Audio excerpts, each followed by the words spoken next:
semuanya. Semoga sehat selalu di pagi hari ini yang cerah. Oke, baik. Nah, sambil menunggu para viewers masuk, saya akan menyapa dulu. Ya, halo Bu Erlin. Nah, selamat pagi. Kembali lagi di acara kita Ngutips kali ini. Nah, ngulik tips selama 1 bulan penuh live Instagram bersama Yayasan Aurika dalam rangka memperingati Hari Pendengaran 2023. Nah, Ngutips 1 bulan live ini bekerja sama dengan Perhati KL Cabang Yogyakarta dan Jawa Tengah, Universitas Gadjah Mada Yogyakarta, Universitas Airlangga Surabaya, Universitas Surabaya, Rumah Siput Indonesia, Gema Learning Center, Sekolah Baruku, Sekolah Aluna, Sonova, Medel Indonesia, Kasum Hearing Center, Cochlear, Perhati KL Cabang Jatim Utara, serta UPTD ABK Sidoarjo. Nah, baik. Halo, Bu Sandi sepertinya sudah bergabung. Dan hari ini kita akan berbincang-bincang dengan siapa nih? Saya siapa sebelumnya, yaitu Dr. Santi Cahyadini, MPD. Nah, beliau merupakan founder dari Sekolah Baruku. Nah, nanti kita akan berbincang-bincang dengan Bu Santi mengenai anakku tidak mau belajar. Nah, gimana ya kalau kita punya anak lalu tidak mau belajar? Nah, baik. Kita akan mengundang Bu Santi. Hai, dia Bu Santi sudah datang. Selamat pagi Bu Santi. Pagi Mbak Widya. Suara saya terdengar ya? Suaranya terdengar tapi sedikit kecil. Oh, oke. Cek sekarang Mbak. Ya, oke. Baik. Nah, apa kabar Bu Santi? Alhamdulillah. Mbak Widya gimana kabarnya? Alhamdulillah baik. Kita pernah bertemu di Aurika. Bu Santi masih ingat nggak sama saya? Masih dong. Kita berkunjung ke Aurika tahun berapa ya? Sesudah pandemi ya? Ke sana ya? Iya, waktu pandemi. Waktu itu Bu Santi sedang berkunjung sama teman-teman. Ya. Oke, Bu Santi, supaya viewers kita lebih kenal nih sama Bu Santi, mungkin Bu Santi bisa memperkenalkan diri. Silakan. Oke.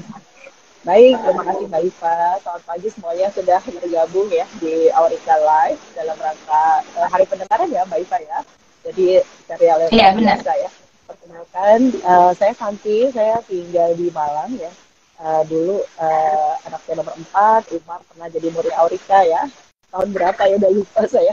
Waktu Umar kelas TK sampai kelas 3 ya. Sekarang Umar sudah SMA kelas 11 gitu ya. Salam kenal semuanya, belajar bareng ya pagi hari ini di live di Aurika. Oke, baik. Nah, Bu Santi sekarang sedang di mana?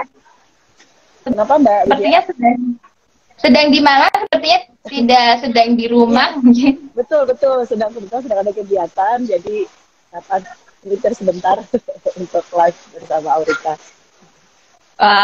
Ini spesial sekali ya. Kondusif ya, Mbak Ika ya. Iya. Ini kondusif ya. Ya. Tadi sempat putus-putus tapi semoga nanti bisa lancar terus. Oke. Di tengah kesibukan Bu Santi masih menyiapkan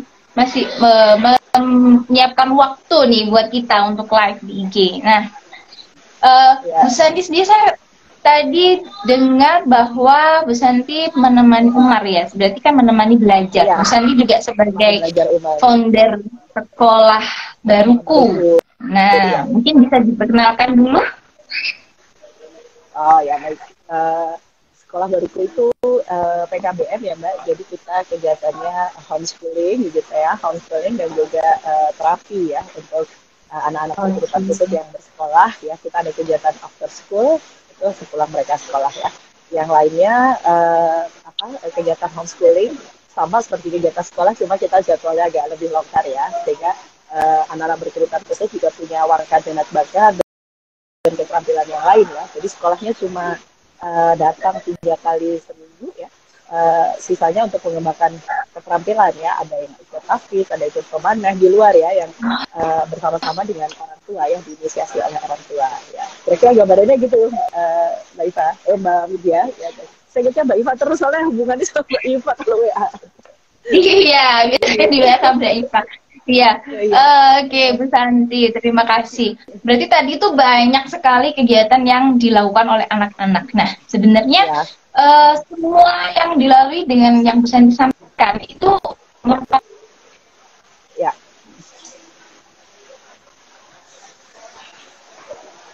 Mbak Iva suaranya agak putus-putus ya. Oh ya.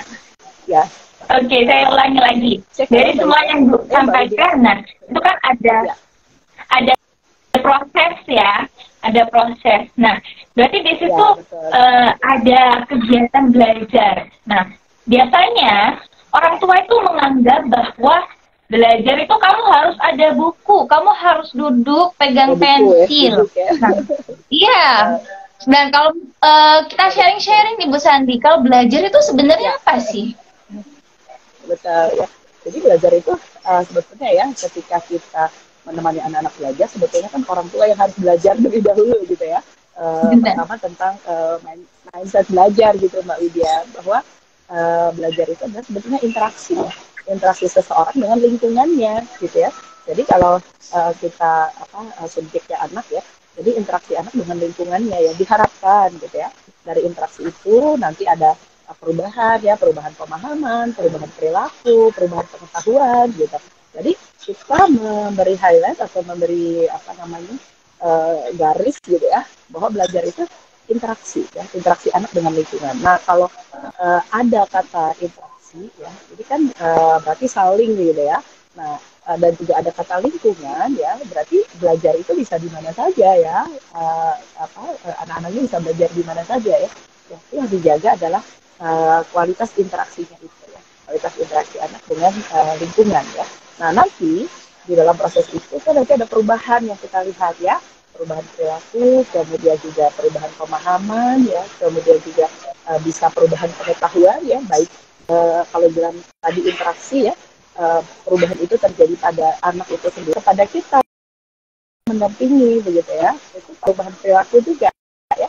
Misalnya di satu saat lagi belajar kemudian ada hal yang perlu kita notifikasi misalnya, oh ternyata dia kalau diajak ke satu tempat itu senang sekali, kalau di sini mungkin terlihat gelisah, ada yang sampai gigit-gigit kuku ya, atau kemudian tidak bisa menjaga konsentrasi dalam rentang waktu lama. Nah kita jadi belajar kan ya, wah kenapa nih gitu ya, ada kondisi-kondisi seperti itu ya. Jadi harus kita ingat bahwa kita adalah interaksi dengan lingkungan ya, bahwa belajar itu seperti itu, sehingga terjadi perubahan-perubahan itu tadi Mbak Widya. Oke, baik. Nah, berarti itu ya yang harus mindset kita ubah, bahwa belajar itu tidak selalu dengan buku, tidak selalu dengan pensil, tapi dengan interaksi. Kadang-kadang ada orang tua yang merasa, ya aku ini nggak mau belajar loh, maksudnya nggak mau duduk, nggak mau baca buku, nggak mau ngerjain apa gitu kan. Padahal sebenarnya interaksi bersama lingkungan yang dilakukan itu juga sebuah proses belajar ya Bu Santi ya, karena bisa mengubah perilakunya. Oke, sebelum kita lanjut, nanti kalau misalnya ada yang ingin tanya, apakah boleh tambah komentar Bu Santi? Ya, boleh langsung tulis di komen. Ya, oke, boleh. Jadi nanti para viewers kalau mau tanya-tanya sama Bu Santi boleh nih, atau mungkin menyampaikan apa, silakan ditambahkan komentarnya. Oke, kembali lagi ke belajar. Belajar itu berarti ada sebuah interaksi. Nah, misalkan nih Bu, kan kita sudah berusaha ya sebagai orang tua, pasti ingin anaknya untuk selalu belajar. Nah, tapi kadang-kalanya nih, aduh mereka nggak mau belajar. Nah, belajar ya. Pernah nggak Bu menjumpai seperti itu? Nggak mau belajar. Belajar mungkin waktunya pergi terapi, atau mungkin waktunya hafalan. Ternyata dia nggak mau. Aduh nggak mau, aku maunya di rumah. Nah kayak gitu pasti gimana? Ya, jadi belajar ini sebetulnya kan prosesnya lumayan kompleks ya Mbak ya. Prosesnya lumayan kompleks ya, karena anak harus mempunyai rentang konsentrasi tertentu, kemudian ada daya ingat yang juga dibutuhkan ya, kemudian juga ada namanya cognitive flexibility ya, ketika ada situasi yang berubah gitu, anak-anak masih tetap bisa mempertahankan ininya, konsentrasinya, itu kan sebetulnya kompleks ya. Makanya belajar itu pakai tahapan-tahapan gitu ya, tahapan-tahapan ya. Kadang-kala ya kita sering sekali apa ya, memfokuskan gitu ya, atau menitik beratkan proses belajar itu pada academic learning gitu ya. Kayaknya kayaknya belum pinter deh anakku ya, misalnya kalau belum bisa baca di usia prasekolah, belum bisa hitung sampai ratusan, atau belum bisa banyak hal gitu ya di usia prasekolah ya. Padahal belajarnya ada tahapannya gitu ya. Jadi prasekolah itu ada tahapan awal belajar ya, mengenalkan anak-anak pada kegiatan sebenarnya masih pre-akademik ya. Jadi tahu arah, kiri kanan, warna, anggota tubuh gitu ya di usia-usia prasekolah ya. Jadi proses belajar itu tidak untuk diakselerasi gitu ya, tidak parents oriented gitu ya, karena orang tuanya ingin segera gitu ya. Jadi parents oriented. Jadi proses belajar itu harus children oriented atau student oriented gitu. Jadi kita pastikan ya tahapan-tahapannya itu ya. Tentu nah kalau dia tidak mau belajar, kita harus cek gitu ya, apa nih yang sedang dipelajari ya, yang ditolak oleh anak ya, di setiap apa ya, kita punya catatan nih. Oke, dia menolak kalau duduk misalnya, dia menolak kalau latihan baca tulis gitu, atau bahkan dia menolak kalau pergi keluar, maunya belajar di rumah, nggak mau di sekolah misalnya, seperti itu ya. Nah kita harus notifikasi ya, nggak mau atau catatan-catatannya itu muncul di mana gitu ya. Jadi jangan reaktif menanganinya ya. Kalau nggak mau belajar, tidak mau belajar, maka terjadi hal-hal yang tekanan-tekanan gitu ya, tekanan-tekanan pada anak ya. Kalau nggak boleh belajar, nggak boleh pergi kan. Kalau nggak belajar, nggak diajak ya. Jadi muncul ancaman bertindak gitu ya. Kalau belajar ancaman bertindak ya. Iya, Jadi iya. kita harus cek gitu ya, harus cek tahapan-tahapannya sesuai atau tidak ya. Apalagi mungkin anak-anak kita ya, dengan tunarungu ya, nah itu kan butuh juga variasi ya, media-media mungkin ya, yang bisa menarik untuk dia ya, dan memudahkan dia untuk belajar. Jadi kita harus cek dulu Mbak Iva sebelum, jangan ancaman dulu ya, jangan ancaman dulu yang muncul gitu ya. Tapi kita belum cek ya, catatan-catatan itu ada di mana. Begitu Mbak Widya. Iya, iya, iya, benar-benar. Karena belajar itu harus menyenangkan ya Bu Santi ya. Kadang kan orang tua tuh pusing tuh. Aduh, anak nggak mau belajar, yaudah deh, ambil aja jalan pamungkasnya, kasih ancaman. Biasanya kayak Iya. gitu. Iya, iya. Mungkin juga mereka nggak mau belajar karena stepnya banyak kita laluin juga ya Bu Santi ya. Harusnya stepnya tuh masih kenal warna, harusnya masih ini. Tapi Iya, kita udah lompat jauh betul. dari targetnya Lompat dia. ya, makanya tadi jangan-jangan parent oriented nih gitu tujuan-tujuannya, karena jangan student oriented Bener, gitu ya, bener. saya yang Mbak Widya ya harus kita cek gitu. Jadi sekarang pilihannya dua, sesuatu itu uh, sulit jadi nggak menyenangkan, atau sesuatu itu nggak menyenangkan lalu jadi sulit. Yang mana dulu tuh? Iya, bener, bener. Karena Saya dulu udah juga gitu sih kalau masih TK. gimana Mbak Widya? Iya, tadi juga gitu kalau misalnya aduh nggak seru nih materinya ya udah akhirnya tidak mendengarkan padahal Mendengarkan ya. iya. Nah, ini ada yang bertanya Bu dari Oh, ada yang akun bertanya, Iza oke. Berkah. Oke, Ya, siap. kalau di sekolah atau tempat terapi kan biasanya anak memang disuruh duduk diam dan ikuti arahan guru atau terapisnya. Gimana caranya agar anak bisa bebas belajar di rumah tapi bisa belajar di sekolah? Ini kayaknya Ya, case baik. ini. Ya, ya. Jadi memang tadi tahapan-tahapan belajar, ada tahapan dan juga ada rentang waktu ya. Anak-anak di usia-usia prasekolah atau mungkin anak-anak dengan kebutuhan khusus juga ya, dan tertentu punya rentang konsentrasi yang juga harus bertahap ya, kita menaikkan rentang konsentrasinya ya. Kalau misalnya kayak di tempat terapi atau disuruh duduk dia mengikuti arahan guru atau terapis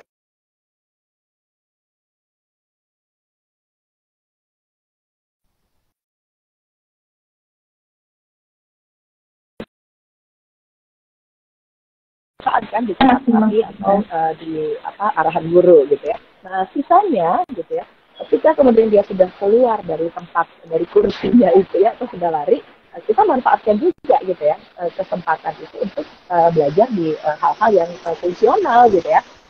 Banyak hal yang bisa belajar juga di rumah ya, alat makan misalnya ya, kemudian juga mengenal sayur-sayuran, buah-buahan gitu ya, kemudian juga makanan-makanan sehat, itu juga proses belajar ya, yang mungkin di proses duduknya tadi dia belajar dengan gambar ya, kemudian berikutnya dia belajar dengan benda konkret. Nah itu kan jadi sangat menarik ya, kalau oke, di 15 menit atau 10 menit dia udah bisa duduk bagus, itu yang harus juga bisa kita aplikasikan di rumah gitu ya. Jadi tapi ketika dia sudah keluar dari kursinya, bukan berarti labelnya jadi dia nggak belajar gitu ya. Nah labelnya tetap belajar gitu ya, karena sebenarnya banyak juga ya daily activity yang bisa ya dipakai jadi sarana belajarnya anak-anak seperti itu. Nah jadi kalau di sini caranya agar bisa belajar di rumah dan belajar di sekolah ya, tentu anak yang sudah tadi seharian misalnya katakanlah ya, kalau di prasekolah jam 8 atau jam 10 udah di sekolah dengan berbagai kegiatan ya, kalau di rumah dia langsung disuruh belajar dengan posisi duduk tertib lagi, mungkin menolak gitu ya. Nah tapi kita masih punya sarana belajar yang lain ya, dari walaupun anak tidak duduk tenang gitu ya, ada sarana belajar yang lain tentang waktu, misalnya sore atau malam hari, mungkin bisa kembali tadi mempertahankan 15 menit atau 20 menit tadi dia bisa duduk dengan tenang, bisa kita coba gitu ya. Jadi tidak harus ya, pertama makanya tidak harus dipaksakan gitu ya, kondisi-kondisi yang memang dia belum bisa ya, yang menyebabkan dia menolak gitu. Jadi udah ayo sekolah udah trauma ya, ibunya udah ngeluarin pensum, udah buku tidak gitu ya. Udah jadi stresor untuk anak gitu ya. Jadi dalam proses belajar harus diperhatikan juga kesehatan mental anak ya. Ya senang nggak dengan cara ini gitu ya. Dia confirm nggak ya menggunakan media ini begitu ya. Itu juga harus kita perhatikan. Jadi tidak semata-mata mengejar target ya, dari kecil-kecil pembiasaan itu banyak juga tabungan kita nantinya ya, tabungan belajarnya itu juga banyak gitu ya. Jadi tidak dalam satu waktu dapat semuanya, tentu sulit ya. Jadi dengan tahapan-tahapan seperti itu. Oke, benar. Oke, jadi intinya harus menyenangkan ya Bu. Dan kalau anak keluar dari tempat duduknya bukan berarti dia sedang tidak belajar. Kita berarti pinter-pinternya kita nih mengarahkan dia supaya tetap belajar walaupun dia beralih dari kursi, gitu ya Bu Santi ya? Ya, dan juga makanya kita tadi ya, bahwa orang tua harus belajar agar orang tua juga mengenali ya, misalnya, oh di rumah lagi ada apa nih, oke, nyortir kaos kaki misalnya ya, mana nih kaos kaki adik, mana kaos kaki kakak di pasar-pasar, nah itu seru juga untuk anak-anak ya. Kemudian apa, baju misalnya sudah disetrika ya, walaupun kadang-kala aduh sayang nanti lecek semuanya, atau ada hal ini ditaruh, punya anak laki-laki ditaruh di box apa, ini di box apa, itu pengelompokan ya. Pengelompokan juga kegiatan pre-akademik ya. Nanti kalau sudah sekolah di usia SD ke atas ya, pengelompokannya udah ketemu abstrak itu ya, pengelompokan bilangan, pengelompokan huruf ya. Kalau konsep pengelompokan ya di aktivitas sehari-hari belum terkonfirmasi, pasti chaos ya ketika kita bertemu pengelompokan yang abstrak seperti itu. Jadi penting banget justru pre-akademik, kemudian aktivitas sehari-hari di rumah ya, itu jadi sarana belajar, sarana pre-akademik. Jadi jangan langsung tembak keberhasilan akademik gitu ya. Banyak hal yang tadi tahapan-tahapan yang harus kita lalui. Oke, terima kasih Bu Santi. Coba saya scroll lagi. Oke, terima kasih sama-sama Bu Iza. Oke, Bu Santi. Ya, terima kasih Bu Iza. Ya. Berarti kan tadi Bu Santi sudah menyampaikan ya, berarti kalau kita tuh harus benar-benar menyenangkan nih kalau belajar sama anak, jangan kita bikin dia trauma. Udah lihat pensil udah trauma, nggak mau. Jadi caranya adalah dengan cara-cara yang menyenangkan. Karena kadang kita sebagai orang tua lupa, aduh tadi itu udah dilipat, udah ditata rapi-rapi, kenapa diberantakin? Kadang kan kayak gitu ya. Oke. Padahal itu sebenarnya bisa. Ya, ya betul. Jadi nanti kalau kita kan bisa mengkonfirmasi, oke dia belum bisa urusan lipat-lipat, ya jangan kita kasih alat yang sarana lipat-lipat baju, pasti berantakan. Lipat-lipat kain kan ada, lipat kos kaki juga seru gitu ya misalnya ya, atau kemudian ikut memisahkan apa namanya bahan makanan sebelum masuk ke lemari es misalnya, kan juga seru itu ya. Metik-metik sayuran itu aktivitas stimulasi apa yang bagus juga ya untuk anak-anak ya, untuk mengambil pensil dan lain, itu stimulasi dari aktivitas sehari-hari ya. Jadi tadi ya kita mainkan betul bahwa ini adalah interaksi anak dengan lingkungan belajarnya ya. Jadi nanti ya akan ada perubahan pengetahuan ya, perubahan pemahaman ya, dia tahu nih, oh ternyata kalau mau buat susu misalnya botolnya lehernya kecil, nggak bisa tuh gelas atau botolnya yang besar gini, oh tapi tumpah gitu ya. Jadi sedikit-sedikit gitu ya.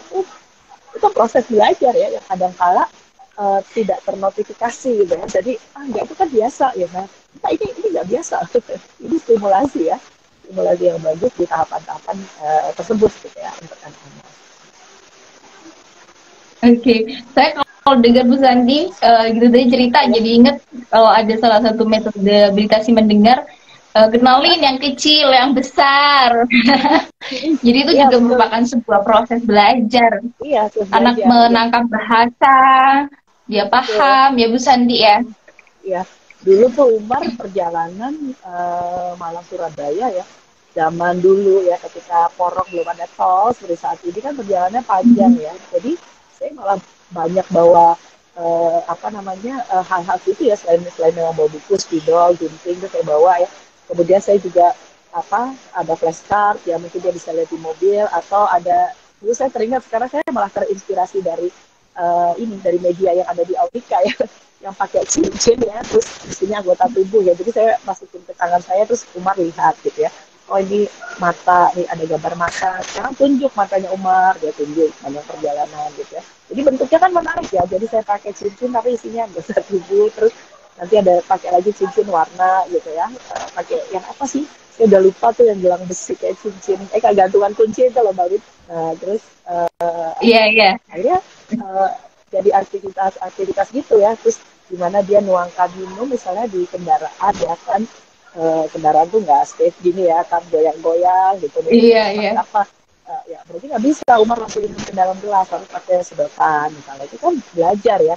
Oke, kalau apa ada proses-proses itu ya, jadi dalam dalam perjalanan pun ya itu juga belajar ya, apa namanya sarana ya tadi ya, interaksi dengan lingkungan belajar, jadi semua itu menjadi sarana belajar ya untuk anak-anak, khususnya di habilitasi ya. Kalau di habilitasi kan harus harus terus ya, bahkan ada Umar kan colek-colek gitu kan dulu ya, waktu awal-awal yang misalnya ada apa, lihat bangunan saya warna merah misalnya, dia akan colek-colek, saya minta kartu yang warna merah gitu, dia menunjukin ya itu ada merah ya. Dulu tuh ketika udah ada beberapa kata di apa diucapkan Umar, ya saya ingat banget ya, dia tuh kalau buka buku terus saya lupa ini atau apa gitu, apa dibuka lagi, apa dibuka lagi, apa, jadi itu senang buka dan senang bertanya ya, walaupun uh, saya jelasin misalnya, oh, ini gajah, udah dibuka lagi ya, belum diperhatikan dari ini apa, tapi oh oke okay, dia sudah mengkonfirmasi ya untuk apa, mendapatkan informasi gitu, berarti dia bilang apa, atau saya lupa apa atau ini gitu ya, ini apa gitu, apa pokoknya cepat ya, dibalik apa lagi gitu ya. Nah oke dia sudah, kita akan checklist ya, berkonfirmasi, oh kalau bertanya, kalau mau tahu sesuatu ya berarti bertanya gitu, walaupun belum lengkap kalimatnya ya, di apa namanya di dalam proses itu ya. Jadi banyak ya, apalagi sekarang ya Mbak Wija ya, buku-buku pun sangat interaktif ya, dari pop up ya, kemudian buku-buku yang bentuknya geometris ya, misalnya ada buku yang bulat, ada buku yang segitiga gitu ya. Kayaknya kalau dulu zaman Umar tuh nggak, kalau nggak nungguin, dulu udah ada belum sih di Kiosbox, belum ada sih tapi suka ada gitu ya, kayak nungguin apa buku-buku dari luar gitu ya, belum zamannya juga beli online ya ketika itu tuh, jadi kayaknya apa menarik gitu ya, oh buku juga simetris kayak menarik, jadi nungguin nungguin Kedik Detlef ya, dulu tuh apa ya namanya, pokoknya ada tuh kalau ke Surabaya ada. Jadi seperti itu. Ternyata menarik juga ya dengan media-media dan memunculkan tadi ya kalau di dalam proses habilitasi ya, menjadi hal yang menarik gitu ya. Jadi kemampuan anak untuk kayak takjub gitu loh Mbak. Bisa bilang apa? Bisa bilang ini kayak seneng gitu juga ya. Dan itu harus dipertahankan di listnya. Oh dia udah bisa ini, dia udah bisa ini. Seperti itu gitu. Iya, iya, benar-benar. Interaksinya ya. Gitu sih. Berarti kita menyampaikannya juga harus bahagia ya Bu Santi ya. Supaya anak juga semangat untuk belajar. Kalau kita nyampeinnya sambil cemberut, sambil marah-marah, pasti kan beda nanti kesannya. Ya enggak. Jadi nanti kalau respon dari anak tidak sesuai dengan yang kita harapkan, maka kita terlebih dahulu ya yang harus cek ya. Apakah tadi terlalu cepat bicaranya, atau tadi tidak jelas ya, atau tadi antara gambar sama ekspresi nggak sesuai. Gambarnya menarik tapi ibunya nggak sesuai ya. Gambarnya kue tart tapi kok ekspresinya marah. Ya, karena tadi ya, benar-benar bisa gitu ya. Berarti kan dia juga mengamati gitu ya, karena tadi ya bahwa proses yang kompleks ya, di mana proses mengingat, kemudian juga proses menjaga konsentrasi, ya, kemudian juga proses-proses mulai dapat memilih ya, anak misalnya ketika dia nggak mau ya, misalnya nggak suka tuh akan disingkirkan, ini nggak mau gitu kan, kalau seperti itu. Dulu tuh saya punya buku itu masih ada sih sampai sekarang tuh, ada videonya Umar ya, waktu kecil itu. Jadi mengkonfirmasi sesuatu tuh dengan warna. Jadi misalnya di bukunya gambar gajah, terus cari ada warna banyak ya, warna yang gambarnya sama juga gitu. Pas di gajah dia cari gajah. Itu seneng banget gitu ya. Jadi ketika itu kan membentuk pola nanti kan, misalnya merah, kuning, hijau. Nah kalau salah dia naruh kan warnanya jadi salah ya, tidak sesuai pola. Nah itu menyenangkan sekali ya. Jadi dapat banyak, terus dia juga senang gitu ya dengan kondisi-kondisi itu. Intinya itu ya, jadi kalaupun tadi ada fase bagus 10 menit atau 15 menit terkonfirmasi itu konsentrasi bagusnya ya, maka itu harus dipertahankan ya, kalau bisa dilebarkan nanti tentang konsentrasinya. Itu Mbak Widya. Oke. Iya. Nah, tadi Bu Santi juga menyampaikan kalau ada konsentrasi ya, masa konsentrasinya. Ini ada Bu Iza tanya lagi, Bu. Oh ya. Kalau menurut Ibu, sebenarnya usia yang bagus untuk anak masuk SD usia berapa? Kadang kita dengar omongan, sayang kalau masuk SD tahun besok usianya udah lebih dari 7 tahun, telat masuk SD-nya. Nah, gimana tuh Bu? Kadang kan kita suka dengar tuh omongan-omongan tetangga yang kayak gitu ya. Ayo dan ayo cepet sekolah, udah gede anaknya. Gitu. Gimana? Kayaknya kayak besok udah mau wisuda gitu ya Mbak ya. Iya. Ya, pertama ayo kita fokus pada kondisi anak kita masing-masing ya. Umar dulu masuk SD 7,5 tahun ya, 7,5 tahun baru masuk SD ya, kesiapan gitu ya.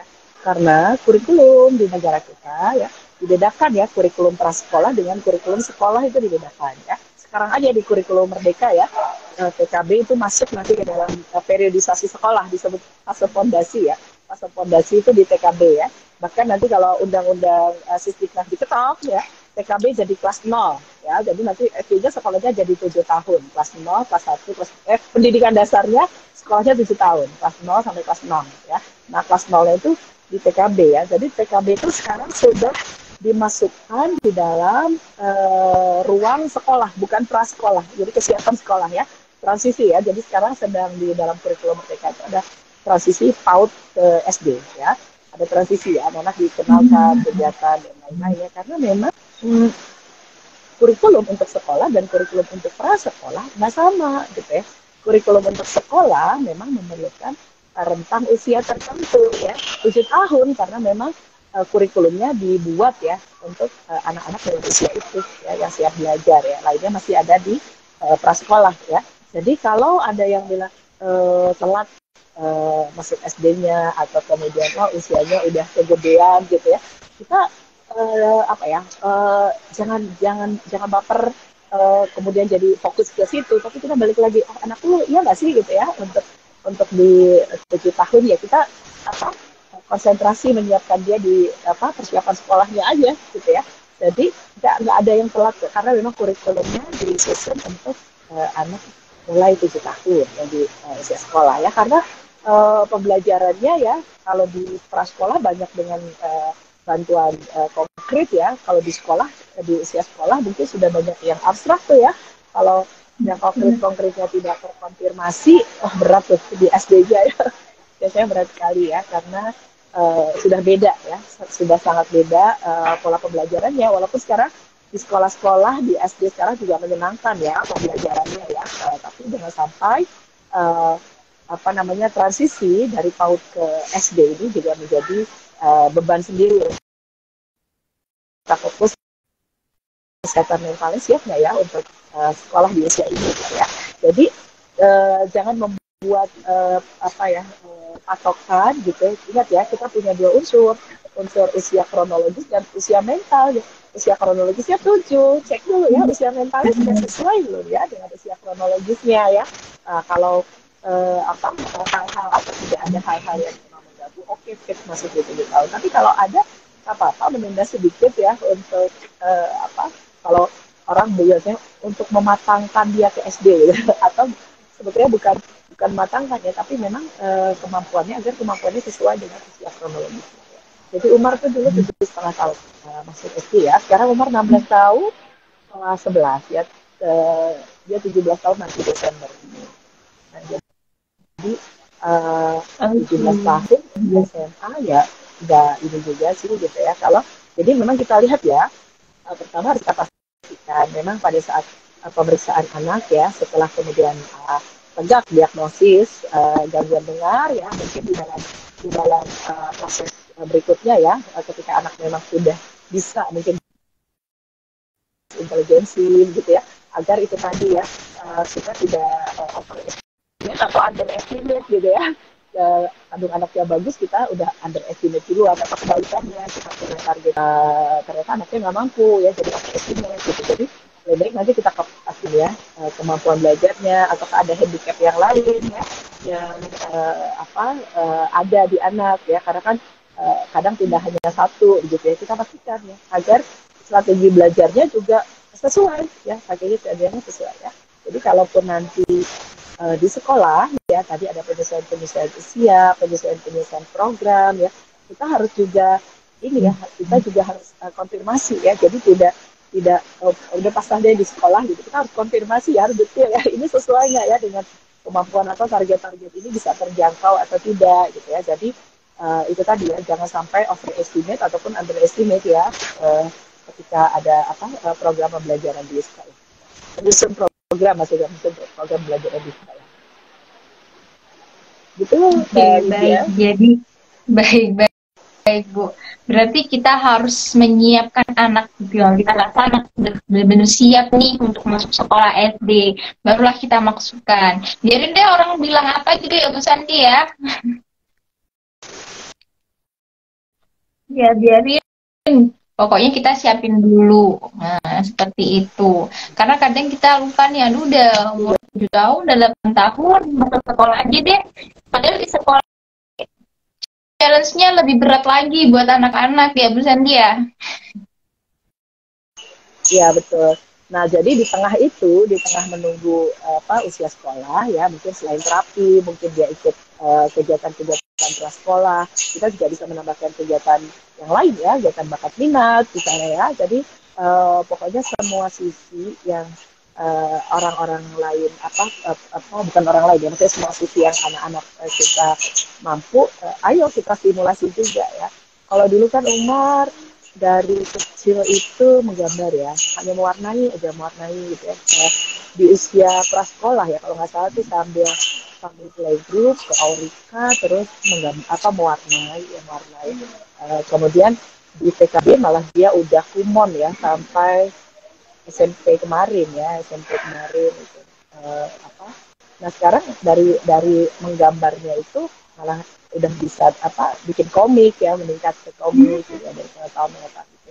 Jadi kita juga bisa ya mengisi keterampilan mulai dari apa yang menjadi kekuatan anak gitu. Jadi kita harus pahami betul ya, apa sih kekuatannya anak tunarungu ya, apa sih kekuatannya anak misalnya dengan disabilitas yang lain ya, ada hambatan intelektual, semua ada ya, karena Allah kan kasihnya kekurangan sekaligus dengan kelebihannya ya. Jadi nanti kalau kita hanya fokus pada kekurangan itu, kita lupa kelebihannya juga, masya Allah itu segudang gitu ya, yang bisa kita explore gitu ya. Jadi kalau waktu kita habis hanya untuk mendengarkan ini itu fokus kita pada anak tadi ya, konsentrasi berbagai aktivitasnya jadi terganggu ya, jadi terpecah gitu ya, terpecah. Jadi itu tadi ya, jadi kita tetap bisa memastikan dia bisa belajar dimanapun ya, karena tadi interaksi dengan lingkungan belajar. Nah itu yang kita pertahankan. Seperti itu Mbak Idia. Iya, oke, baik. Jadi Bu Iza menyampaikan usia mental berarti tidak selalu sama dengan usia biologisnya ya Bu. Dengan usia Benar. kronologis ya, dengan usia kronologis ya. Iya. Kalau usia mental tidak sama Oke. dengan usia. Itu hitungannya ada di mana? Ada di tes IQ ya. Jadi tes IQ itu sebetulnya adalah hasil dari perbandingan dari usia mental dibanding dengan usia kronologis. Benar. Seperti itu Bu Iza. Ya. Berarti kita memang harus benar-benar mencari tahu gitu ya Bu Santi. Tadi kan juga apa namanya kali Bu Santi bilang kita harus menyiapkan anak nih. Kayaknya itu juga kayak waktu Bu Santi cerita di mobil goyang-goyang, Umar kalau mau minum harus pakai sedotan. Nah itu kan juga sebuah keterampilan yang harus disiapkan kalau di sekolah ya, untuk problem solvingnya dia gimana. Ya, betul. Mbak Lydia ya. Jadi tadi kan ada kondisi ya, dia boleh minum pakai gelas ya, di mobil ya. Tapi kalau goyang-goyang misalnya gitu kan tumpah ya, atau boleh ngambil sedikit kan jadi buat balik ngambilnya. Ya udah pakai sedotan, ajarkan pakai sedotan untuk adaptasi ya ke lingkungan di mana dia berada, seperti itu. Waktu apa namanya awal kali mengajarkan bahwa Umar kami itu harus pakai sedotan kalau di mobil biar nggak tumpah. Nah itu ekspresi awalnya Bu Santi gimana nih? Awalnya ya, kadang kan ada nih yang ya gimana Mbak Witi ya? Kadang kan gini orang tua di mobil gitu kan, habis itu anaknya mau minum, tapi orang tua misalnya bilang kayak gini, pakai sedotan dek nanti tumpah gitu, tapi anaknya nggak mau dengerin, udah minum aja. Nah udah terus habis itu ternyata tumpah lah. Nah kadang kan ada nih kan dibilangin mana bisa, kadang kan ada yang marah kayak gitu. Nah kalau tadi awal kalinya gimana untuk mengenalkan ke Umar harus pakai sedotan, terus dia mau, dia mengerti? Ya, jadi mengajarinya tentu pada saat di darat ya, di darat masih di rumah ya, maksudnya bukan di mobil ya, karena jadi bahwa kita kenalkan ada gelas misalnya, kemudian ada minuman dengan sedotan ya, minuman dengan sedotan yang anak familiar dulu gitu. Jadi minuman dengan sedotannya bukan barang asing yang tiba-tiba kita taruh atau kita kenalkan saat perjalanannya, kan itu asing, pasti dia nggak mau gitu ya. Jadi kita sudah mengenalkan ya, baik itu susu yang dengan sedotan, yang pakai kotak ya, ataupun ada air putih dengan sedotan, tentu kita sudah mengenalkannya sebelum melakukan perjalanan ya, jadi dia udah terbiasa seperti itu. Nah tinggal kita kemudian waktu itu ketika proses di dalam perjalanannya, kita beritahu bahwa ini ada dua gitu kan ya, ada ini minuman ini dan ini nanti tumpah ya, seringnya pakai gambar waktu itu Umar ya, tumpah. Saya lupa tumpah itu di ada flashcard ya, ada flashcard penuh ya, mestinya penuh itu, ada flashcard itu di rumah tuh sudah diingatkan ya akan tumpah ya, free. Jadi ketika di mobil bahwa kita sampaikan ini tidak, yang ini oke untuk minum dengan sedotan seperti itu ya. Jadi kita mengenalkannya sebelum proses perjalanannya itu. Jadi minuman dengan sedotannya bukan barang asing yang tentu akan dia tolak ya, karena dia nggak biasa gitu ya. Nah itu yang pertama Mbak Widya mengenalkannya. Yang kedua, kita tahu ya kesulitan anak-anak ketika memasukkan sedotannya ya. Kita aja kadang kesulitan ya Mbak ya. Nah itu mungkin ada ketika dia belum bisa ya, ada bantuan-bantuan itu ya. Jadi bantuan entah kita yang melakukan atau anak-anak latihan gitu ya, sambil dipegang tangannya, sambil kita bantu untuk masukkan sedotannya gitu ya. Jadi bahwa ini bukan proses yang ribet, yang susah, udah keburu haus ya, susunya belum bisa dimasukkan sedotan gitu kan, tentu tambah marah ya. Nah, jadi kita juga bisa memfasilitasi, menstimulasi ya, bukan bukan menghandle semua setiap minum kita yang masuk ke sedotannya, nggak juga gitu ya, tapi bersama-sama begitu ya. Uh, Bahkan ketika di awal pasti dia nggak mau begitu ya, udah nggak bisa, baru kemudian kita bantu apa namanya, dengan bantuan seperti ini, karena begitu pegangnya terus dimasukkan ya. Nah itu bisa gitu ya. Nah, jadi seperti itu. Jadi ada apa kondisi-kondisi yang harus kita konfirmasi terlebih dahulu ya, jangan menjadi hal yang asing ya. Iya, iya benar, jangan tiba-tiba. Maksudnya Jadi dia juga seru bingung. kebayang Umar waktu kecil. Jadi nostalgia sedikit ya Bu Santi Iya, sama Umar. iya. Oke, Kalau si Aurika belum tadi Bu belum Santi, mau pulang kalau nggak pinjem buku. oh Harus belum mau dari pulang. Aurika harus pinjem buku. Harus bawa buku. Jadi dia udah bawa, dibaca di Aurika sambil nunggu. Kemudian dibawa pulang. Bukunya dia baca Oh di perjalanan. iya. Ya. Dulu sama Mbak Iya, Mary. iya, berarti Umar. Oh iya, sama Bunda Mary, pasti Bunda Mary inget Ya. banget tuh. Nanti saya coba deh lihat daftar pengunjung perpustakaan. Masih ada nggak ya kira-kira Ya. nama Umar nanti? Nah, Oh, ini dari Bu Iza ini. Umar ABK iya. atau non ABK? Ya. Ya. Umar tunarungu, Bun. Sama di Aurika juga dulu waktu kecil. Umar Oh ABK iya. Ini beda. tunarungu. Ya.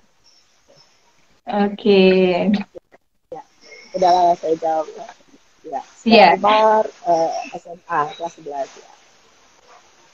Nah, ini perjuangannya Bu Santi Dulu, juga sangat luar biasa, Mama Iza. Masya Allah. Nah, Ya, dulu kecil di Aurika. bener. Waktu belajar tadi kan Bu Santi cerita nih seru banget jadi sedotan yang mulai kenalin gambar tumpah, kenalin sedotan dan lain-lain. Nah, pernah gak sih pakai sistem memberikan reward saat Umar belajar? Atau mungkin di sekolah ada nggak sistem reward? Seingat saya itu nggak ada ya, Mbak. Seingat saya ya, nggak lupa. Soalnya ya itu suka ini ya, suka hal-hal yang baru ya kebetulan. Jadi kan kita menaruh buku di banyak tempat, tapi dia bawa-bawa gitu kan. Ya, tadi apa gitu, dibuka apa gitu ya. Terus itu ya. Kalau reward, jadi untuk anak-anak ya, kalau reward punishment itu kan apa? Salah satu bentuk motivasi ya di situasi tertentu ya. Tetapi kalau anak-anak ya, kita mungkin anak-anak dengan gangguan dengar ya, reward konsep reward punishment-nya kita bisa pastikan nggak itu bisa masuk gitu ya, atau jangan-jangan tidak dikenali gitu ya, tidak dikenali oleh anak ya. Jadi misalnya oke, dia bisa ini udah tos gini ya, udah seneng gitu, itu kan juga bagian reward ya, gitu Iya. ya, bukan kemudian menarik sesuatu misalnya. Jadi ketika dia nggak bisa, misalnya es krim ditarik gitu ya, udah nggak es krim gitu kan. Dia memahami nggak gitu ya konsep reward punishment-nya itu ya, jangan-jangan dipahami yang lain ya, sehingga salah persepsi ya, bahwa kalau aku nggak mau belajar lah, sekarang nggak bakal dikasih gitu ya, nggak bakal dikasih es krim, atau padahal maksudnya kita memberi punishment gitu. Nah itu bisa masuk nggak gitu konsep itu ya. Nah jadi mungkin kita lebih bagus mungkin mereinforcement bagaimana, mungkin menyemangati, kalau dia nggak bisa juga tidak dipanis ya, tapi kemudian dengan kita rubah caranya, kita rubah medianya mungkin ya, atau kita ganti waktunya sebentar gitu ya. Jadi lebih ke kita mengganti strategi ya, kalau menghadapi anak-anak berkebutuhan khusus ya, termasuk juga tunarungu gitu ya. Jadi tidak misalnya saya udah baper nih kalau gitu. Saya selalu menghargai proses apapun gitu ya, karena untuk seorang anak dengan tunarungu ya, memahami satu instruksi, memahami satu gambar mungkin, atau memahami satu kata, dia berjuang loh gitu ya. Jadi jangan deh gitu ya kemudian karena satu dan lain hal kemudian sampai kita hukum gitu, kamu nggak boleh ini, nggak boleh itu jangan. Jadi kita lebih, ayo kita ganti strateginya gitu ya, jangan membuatkan dia berkecil hati gitu ya. Kalau dia bisa ngomong, mungkin dia akan bilang ya, ya aku tuh nggak dengar, aku tuh susah, mungkin akan bilang gitu ya. Jadi baper. Jadi jangan apa, jangan anaknya kemudian yang kita cut gitu ya. Mungkin dia ketika lagi dikasih ini mintanya buku gambar, ketika dikasih ini mintanya ini, mungkin kadang seperti itu ya. Tapi jangan di-cut, dan itu sudah perjuangan yang luar biasa gitu ya untuk mereka ya. Jadi kita hargai kita hargai prosesnya. Kalau dia belum mau dengan ini, mungkin dia belum bisa. Dulu tuh paling susah dari Umar tuh ketika preposisi ya, kalau nggak salah di depan, di belakang, ke depan, sampai pakai mobil-mobil banget tuh di Aurika tuh dia masih tukar-tukar gitu ya. Oke, berarti beneran juga dia masih salah. Mau dia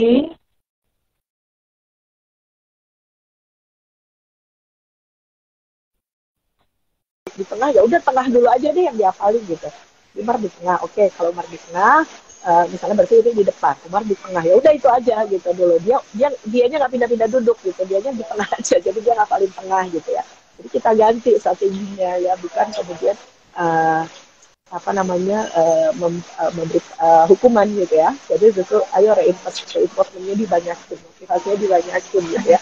Hargai prosesnya sudah dilakukan, dia berjuang loh. Iya benar-benar. Betul. Ya. Jadi kita ganti punishment sama reinforcement ya Bu Santi. Ya, reinforcement itu mungkin adalah penguat ya, mungkin bahasa familiarnya. Ya. Penguat. Jadi atau motivasi gitu. Jadi anak-anak yang misalnya biar dia mau bertanya, biar dia mau mengulangi, ya kita reinforcement, kita kasih penguat ke mereka supaya mereka semakin semangat. Mungkin kayak tadi Bu Santi cerita ketika Umar bawa buku, ini apa? Bu Santi jawab gajah, dibalik lagi ini apa? Nah itu kan juga kalau saya sebagai anak-anak ya, saya pasti akan merasa senang. Oh, aku ini tanya dijawab sama mamaku. Nah, akhirnya dia akan ada keinginan lagi untuk bertanya. Dan pasti beda kalau misalnya lagi tanya terus jawabnya apa sih, Dek? Tanya-tanya mulu. Nah, itu pasti berbeda dengan yang seperti itu. Itu terus lagi yang ditanya ya. Itu terus. Iya. Oke. Ini jadi nostalgia nih, Mama. Bu Santi sama Umar. Iya. Jadi dengar bawang gitu ya. Kalau sekarang kan ketika dia kemampuan verbalnya sudah baik ya, itu kan dia bisa bilang seperti itu. Misalnya jangan cepat-cepat, aku nggak ngerti kalau misalnya ngomong sama kakak dan sama temennya, jangan cepat-cepat, pelan-pelan aja, aku nggak bisa nangkep kalau ngomongin seperti itu. Udah bisa sekarang. Tapi untuk kecil kan ya, kita bayangkan belum bisa bilang gitu terus kita push terus gitu ya, ya. Itu kan padahal dia udah berjuang terus masih salah, udah berjuang lagi masih salah, tambah ditus, tambah dipanis ya kan. Dia juga kalau udah bisa dari dulu ya, aku nggak ngerti, mungkin gitu. Kalau sekarang kan udah bisa aku nggak ngerti, jangan cepet-cepet gitu. Atau misalnya kesinian ngomongnya, misalnya kita butuh ketika di tempat ramai, itu udah bisa ya. Jadi kan, nah makanya kita bayangkan kondisi itu ya, ada anak yang tadi ya ada di stage itu terus belum mampu menyampaikan ketidakmampuannya, sementara kita hanya lihat performance-nya aja, udah tuh ya nggak nyambung gitu. Nah dengan kondisi dia gitu. Jadi oke, kita berjuang bersama. Kalau belum bisa dengan cara ini, kita cari cara lain gitu ya. Oke, kita pastikan satu-satu targetnya ya. Kalau tadi terkait misalnya susah tadi ya kata depan, kalau dia belum memahami yang lain, ya oke, kita mulai dari yang dia bisa aja gitu ya, udah dan bisa implementasikan. Oke, dia tahu tengah tidak hanya ketika dia duduk di mobil, tapi baris juga dia tahu misalnya ya, atau lagi duduk dia tahu itu tengah. Oh udah, oke, konsis, berarti kita naik ke target lain gitu ya. Nah, seperti itu, daripada waktu itu gitu ya, soalnya tengah depan itu balik ya, jadi yang ambil yang terbiasa dia lakukan, atau dia berasa di posisi mana, ya udah saya ambil aja itu yang tengah gitu. Oke, benar-benar baik Bu. Berarti kita harus menggeneralisasikan. Berarti kita harus nerapin ke semuanya gitu ya Bu Santi ya. Nggak melulu harus pakai di meja flashcard. Jadi keseharian pun Ya. berarti kita juga harus menanamkan belajar kembali lagi, nggak harus di meja, kembali lagi interaksi di lingkungan gitu ya Bu Santi. Interaksi lingkungan, ya, interaksi dengan lingkungan juga. Oh ini Oke. Bu Iza putranya yang kedua ya, yang Iya. ya. Ya. Oh, yang putra yang kedua. Oke, sama-sama cowok nih. Berarti mungkin sama-sama memiliki pengalaman gitu ya. Karena kadang kan Ya. beda nih. Anak-anak yang laki-laki sama perempuan kan kalau diajarin juga beda ya. Beda, ya betul.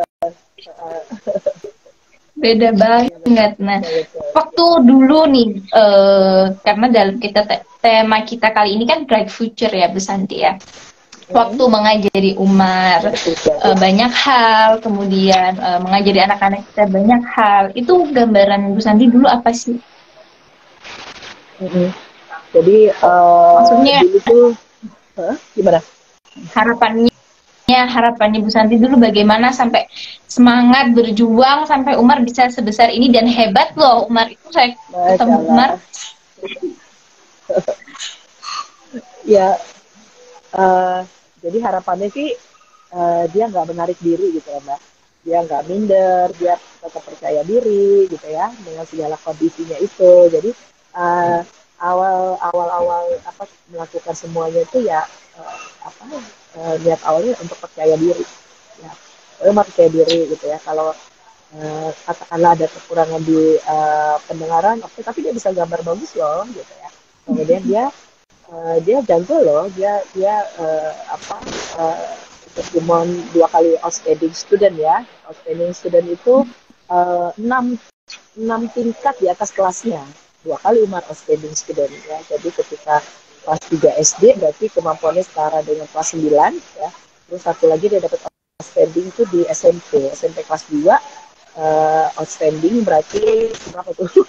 Outstanding 6 tingkat di atas usia sekolahnya gitu kan. Ini luar biasa ya. Kemarin juga dapat medali emas ya di Olimpiade untuk matematika sama bahasa Inggris ya. Jadi emang suka dia karena tekun gitu ya. Nah itu yang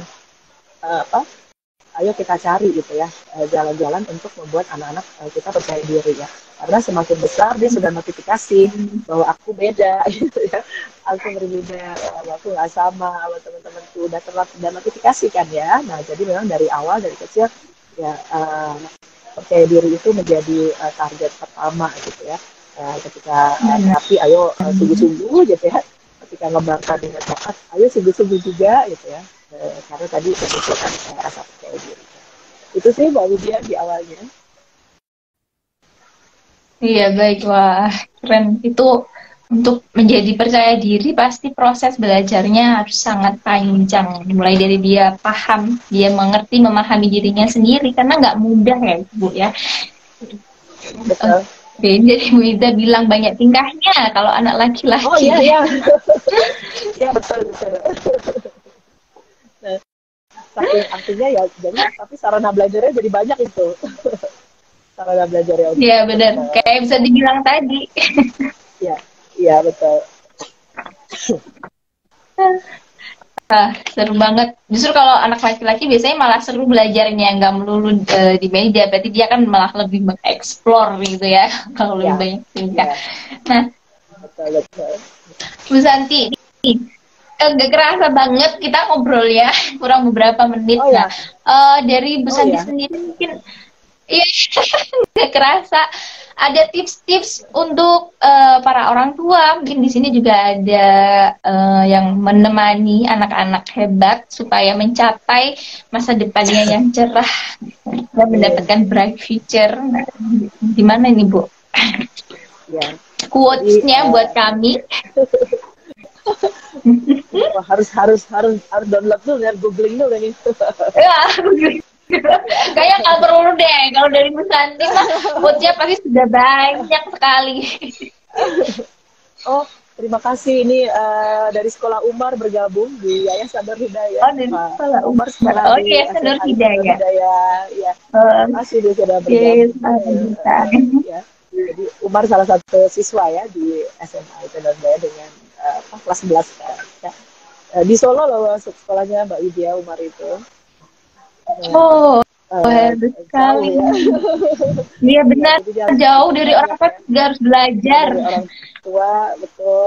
Dan kita pastikan alat dengar, alat bantu dengarnya juga tidak bermasalah ya, ngajarin, bekalin baterai setumpuk, kemudian juga memberikan apa ya, pertolongan pertama jika terjadi sesuatu pada alat bantu dengarnya, itu juga kita sampaikan ya, baik ke sekolah juga maupun ke Umar ya. Jadi apa, persiapannya ini ya, persiapannya menyeluruh gitu ya, sampai kita pastikan ya ketika Umar ada di sana bisa beradaptasi dengan baik ya dan tetap percaya diri gitu ya.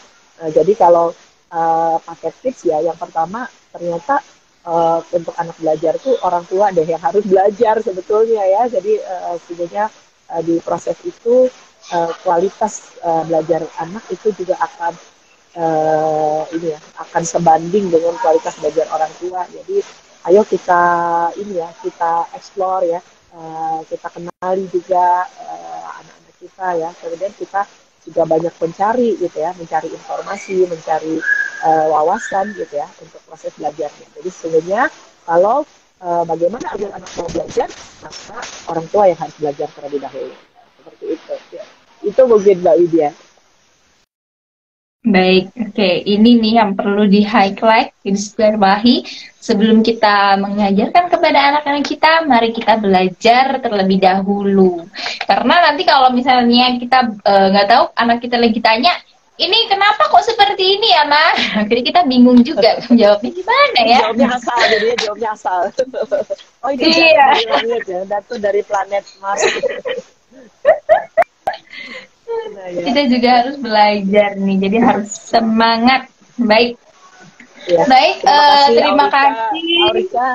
Terima kasih juga Aurika sudah membersamai Umar ketika kecil untuk apa belajar mendengar dan belajar bicara, Masya Allah.